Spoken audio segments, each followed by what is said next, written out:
चालू करो बे। जय हिंद दोस्तों, आज संसद में माहौल गर्मा गया था।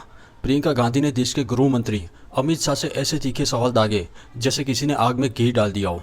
उनके सवाल सीधे सरकार की नीतियों और फैसलों पर वार कर रहे थे। प्रियंका गांधी के हर शब्द में गुस्सा और तंज साफ नजर आ रहा था और लग रहा था मानो वो अमित शाह जी को कटघरे में खड़ा करने आई हो। लेकिन दोस्तों भूलिए मत, सामने वो नेता खड़ा था जिसे संसद में जवाब देने का हुनर किसी से सीखना नहीं पड़ता। अमित शाह ने प्रियंका गांधी के हर सवाल का जवाब न सिर्फ आंकड़ों और तथ्यों के साथ दिया, बल्कि ऐसे तर्क रखे कि विपक्ष की बेंच पर बैठने वाले लोग चुप हो गए। यह सिर्फ सवाल जवाब नहीं था, यह एक ऐसा पल था जहां दोनों तरफ से राजनीति की धार देखने मिलती है। तो बने रहिए वीडियो के साथ, क्योंकि आज आप देखने वाले हो वो पूरा पल जब प्रियंका गांधी की चुनौती को अमित शाह ने ऐसे जवाब में बदला कि पूरा सदन सुनता रह गया।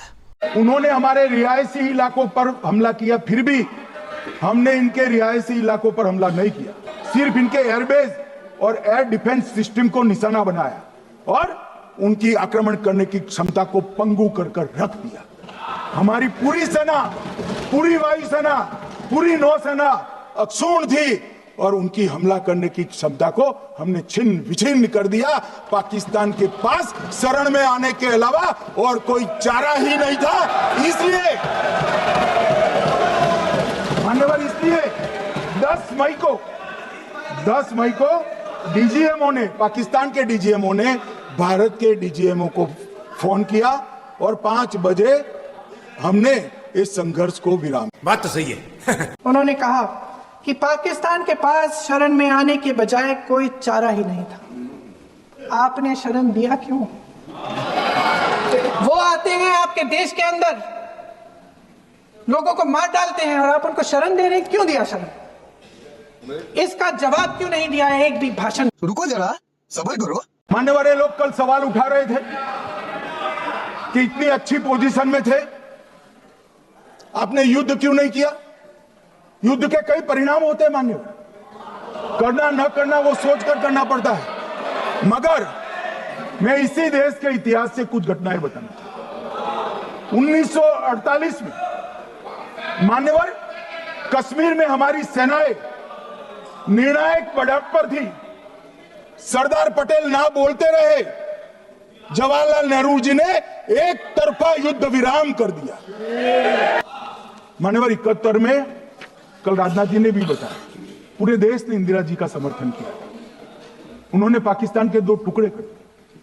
बहुत बड़ी विजय थी भारत की और सदियों तक भारत इस विजय पर गर्व करेगा। हम सब भी करते हैं, हमें कोई आपत्ति नहीं। मगर हुआ क्या मान्यवर, युद्ध की विजय की चकाचौंध में क्या हुआ? 93 हजार युद्ध बंदी हमारे पास थे, 93,000, और 15,000 वर्ग किलोमीटर क्षेत्र पाकिस्तान का हमारे पास था। मगर शिमला में समझौता हुआ, पाक ऑक्यूपाई कश्मीर मांगना ही भूल। बात तो सही है। जैसे ये बात उठी, शरण की बात की, हमारे गृह मंत्री जी ने इतिहास में चले गए। नेहरू ने क्या किया, इंदिरा गांधी ने क्या किया, यहां तक कि मेरी मां के आंसुओं तक चले गए। लेकिन इस सवाल का जवाब नहीं दिया कि ये सीज फायर हुआ क्यों, ये जंग रुका क्यों, और तब क्यों रुका जब दुश्मन के पास कोई चारा नहीं था हमारे श्रेय में आने के बजाय। रुको जरा, सब्र करो। मैं सलमान खुर्शीद जी को भी याद करना चाहता हूं। एक बार मैंने बड़े सवेरे में नाश्ता करता था, टीवी पर उनको रोते हुए देखा। मुझे लगा क्या हुआ, कोई बड़ी घटना हो गई। तो रोते रोते वो श्रीमती सोनिया गांधी के घर से बाहर आ कि बाटला हाउस की घटना देखकर सोनिया जी फूट फूट कर रो पड़ी। अरे रोना था तो शहीद मोहन शर्मा के लिए रोते, बाटला हाउस के आतंकवादियों के लिए रोना आता है। मेरी माँ की आंसू की बात की है, मैं इसका जवाब देना चाहती हूँ। मेरी माँ के आंसू तब गिरे जब उनके पति को आतंकवादियों ने शहीद किया, जब वे मात्र 44 साल की थी। और आज अगर मैं इस सदन में खड़ी हूं और उन 26 लोगों की बात कर रही हूं, मैं इसलिए कर रही हूं क्योंकि मैं उनका दर्द जानती हूं, महसूस करती हूं। रुको जरा, सब्र करो। 2004 के दिसंबर में कोटा कानून रद्द हुआ। 2005 में अयोध्या में रामलल्ला के टेंट पर हमला हुआ, आतंकवादी मारे गए। मुंबई लोकल ट्रेन 2006-5 में रामलल्ला पर हमला, 6 में मुंबई ट्रेन में बम धमाके 187 लोग मारे गए। 2006 डोडा उधमपुर में हिंदुओं पर हमला, 34 लोग मारे गए। 2007 हैदराबाद 44 लोग मारे गए। 2007 यूपी लखनऊ वाराणसी 13 लोग मारे गए। रामपुर सीआरपीएफ कैंप, वहां पर हमला हुआ 2008 में। 2008 में श्रीनगर के आर्मी के काफिले पर हमला हुआ, 10 सुरक्षा बल मारे गए। मुंबई आतंकी हमला 2008 में हुआ, 246 लोग मारे गए। जयपुर में 8 बम धमाके हुए, 64 लोग मारे गए।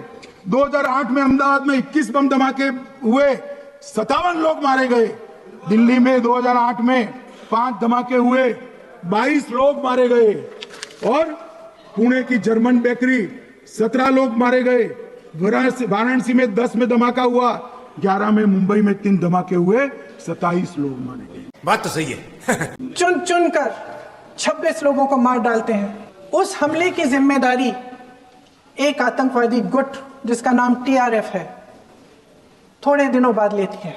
और 2020 अप्रैल 2020 से लेकर 22 अप्रैल 2025 तक इन्होंने 25 आतंकवादी हमले किए। गृह मंत्री महोदय ने जब यूपीए सरकार के समय के आतंकवादी हमले गिने तो लगभग 25 गिनवाए थे अभी अपने भाषण में। इस गुट ने कश्मीर में 25 हमले 2020 और 2025 के अंदर, कुल मिलाकर 2020 से लेकर 22 अप्रैल 2025 तक टीआरएफ ने 41 सेना और सुरक्षा कर्मियों की हत्या की, 27 सिविलियन की हत्या की और 54 लोगों को घायल किया था। भारत सरकार ने टीआरएफ को आतंकवादी संगठन का दर्जा कब दिया? 2020 में दिया, 2021 में दिया, 2022 में दिया, 2023 में दिया। 3 साल बाद, 3 सालों के लिए ये आतंकवादी गतिविधियां कर रहे हैं और आप इनको आतंकवादी संगठन तब कहते हैं 2023 में? ये सब सरकार के संज्ञान में था। और आप मुझे बताना चाहते हैं, सत्ता पक्ष के नेता बताना चाहते हैं कि ये सब आपके संज्ञान में था, लेकिन कोई भी एक ऐसी एजेंसी नहीं है हमारी सरकार की जिसको पता चला कि ऐसा हमला, ऐसा भयानक हमला होने जा रहा है हमारे देश में, कि पाकिस्तान में बैठे हुए इस हमले की योजना बन रही है कि हम भारत जाके हैवानियत करेंगे, 26 लोगों को मार डालेंगे और हमें पता ही नहीं है। क्या ये हमारी एजेंसियों की विफलता है कि नहीं है? ये बहुत बड़ी विफलता है, ये एक बहुत बड़ी विफलता है।